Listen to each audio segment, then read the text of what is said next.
So once you've had your legs or your hips started to feel even, the next step that you want to do is to learn how to tilt your pelvis. A lot of us walk around in what's called an anterior pelvic tilt. So where I'm kind of, if you can see my motion here, and what we're going to shoot for is more of a neutral pelvic position.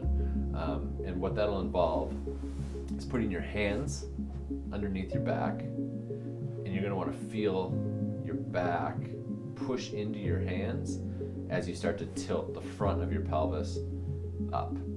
It's kind of like coming up towards your face.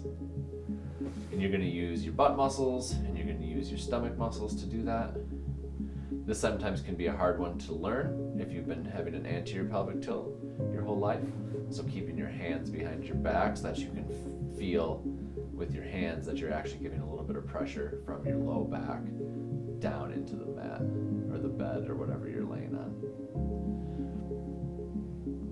So that's the easiest way, in that if you haven't mastered that, you don't want to move on to the next one. So you would be practicing that for a couple weeks before you can probably get the next step, which is sitting. And when you're sitting, you want to just be able to move in and out of an anterior pelvic tilt position, even into a posterior pelvic tilt, as long as it's not painful.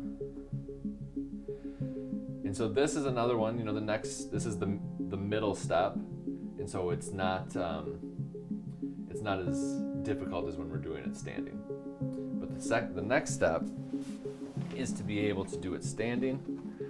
So you're going to have your knees be a little bit loose, and you're going to take your pelvis from anterior position to a neutral position. You'll feel your butt and your stomach. And you'll just practice that.